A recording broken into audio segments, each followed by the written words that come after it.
Ave Maria, carissimi frati, oggi siamo nel 12° giorno della nostra meditazione.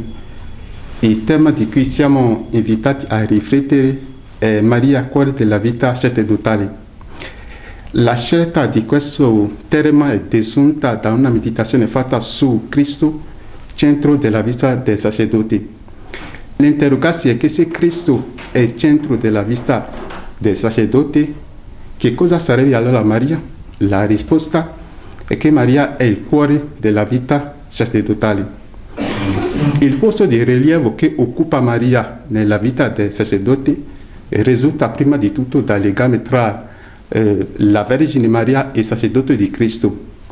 Il suo ruolo però non si limita semplicemente alla sua unione tra il sacerdozio di Cristo e il Salvatore, no? E poi la Vergine Maria. Non si limita semplicemente a questo, ma si estende a tutto il sviluppo del sacerdozio nella vita della Chiesa. E questo Gesù Cristo veramente ha fatto capire, no? Nell'episodio d'affidamento del discepolo prediletto morendo sulla croce a suo discepolo San Giovanni.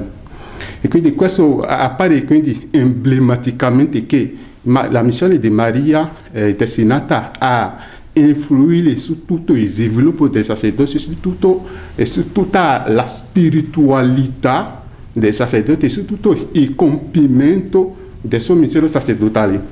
E quindi questo suppone che dopo Maria e dopo Cristo, la prima pedagoga è Maria, la Vergine Maria, nel senso che è la madre e maestra educatrice. Madre e maestra perché, come ribadisce il decreto consiliare Presbyterorum Ordinis al numero 18 del Concilio Vaticano II, Maria è madre del sommo ed eterno sacerdote, madre del sommo sacerdote eterno, quindi regina degli apostoli, ausilio dei presbiteri nel loro ministero. E questo vuole dire che Maria non solo è il modello di ascolto, di preghiera per ogni sacerdote, ma anche, soprattutto, un modello di apostolicità di ogni consacrato. È colui che richiama materialmente i suoi figli, no, a veramente comportarsi secondo la vocazione ricevuta mediante l'imposizione delle mani. E quindi Maria è anche educatrice nel senso che, come diceva il Papa Francesco nel suo discorso di 1° maggio nell'anno 2013 nella Basilica di Santa Maria Maggiore, diceva che Maria è madre e una madre si preoccupa dei suoi figli, della salute dei suoi figli. La Madonna si preoccupa, si custodisce la nostra salute. Che cosa vorrebbe dire? Penso soprattutto a 3 aspetti. Dice il Santo Padre: 1, crescere con Maria, ci aiuta a crescere veramente Maria, e il secondo, Maria ci aiuta a affrontare la vita e poi ad essere liberi. E se Maria veramente ama i suoi figli, che cosa sarebbe allora l'amore di Maria verso i suoi sacerdoti? La risposta è che Maria ha un amore particolarissimo perché agiscono la persona Cristi.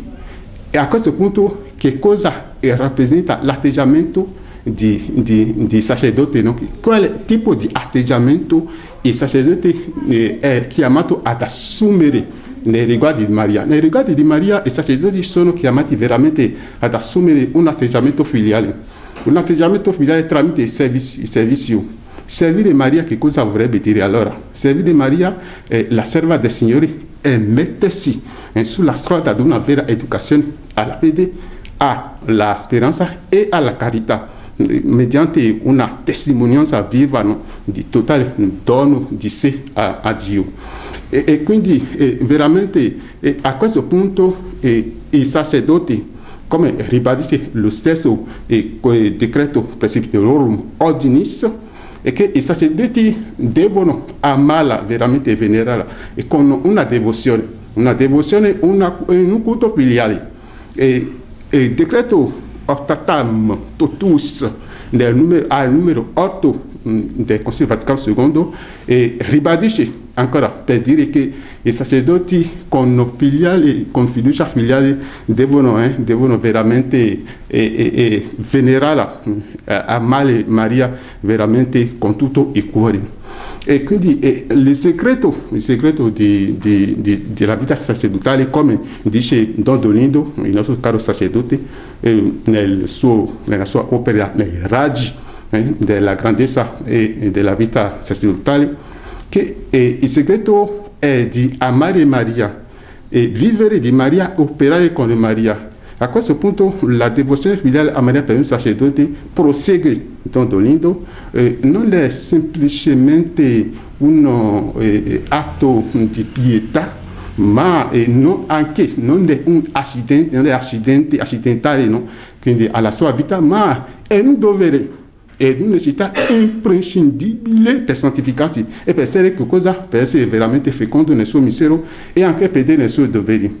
Quindi nella storia della Chiesa tanti santi che hanno vissuto veramente, hanno mostrato mediante la loro vita nell'esitazione, nell'esercizio di questo mistero sacerdotale, veramente la necessità della devozione filiale a Maria. Tra tanti possiamo annoverare San Luigi Grignon de Montfort, San Massimo Maria Colbe, San Alfonso Maria de Ligori, San Pietro da Pietrelcina e soprattutto Papa San Giovanni Paolo II.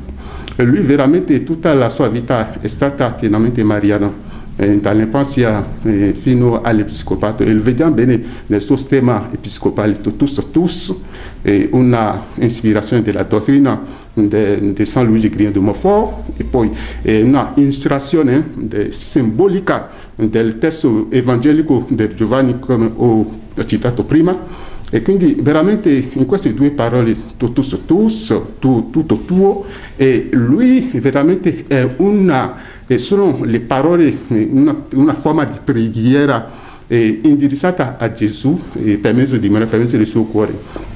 Quindi tramite veramente, lui pregava sempre così, tramite queste due parole, tutto tuo, sono tutto tuo, tutto ciò che è mio è tuo, e ti prendo e per ogni mio bene dammi il tuo cuore, o Maria. Quindi anche tramite i suoi scritti, tanti scritti, Giovanni II nella sua vita, possiamo annoverare le esortazioni apostoliche e post-sinodali, Pastores Dabo Vobis, nell'anno 1982, e anche Pastores Egregis nell'anno 2013 e ultimamente i suoi lettere, no? Di Giovedì Santo dal 1969 a 2005. Soprattutto l'ultima lettera del 2005 di Giovedì Santo, lui ha mostrato veramente il rapporto che c'è tra la Vergine Maria e i sacerdoti, e dice che invita veramente i sacerdoti a celebrare il culto mariano alla scuola di Maria come donna eucaristica, lasciandoci veramente guidare da lei. Quindi insomma un sacerdote non può egregiamente, efficacemente esercitare il suo mistero sacerdotale senza l'aiuto di Maria, sotto la potenza vivificatrice dello Spirito Santo. Chiediamo quindi a lei l'aiuto e accompagnamento materno per tutti i sacerdoti, per la liberazione delle anime dei nostri cari sacerdoti in purgatorio, e soprattutto per quelli che forse in questo momento stanno gettando la loro corona sacerdotale sotto i piedi del demonio per la loro dannazione eterna. Grazie.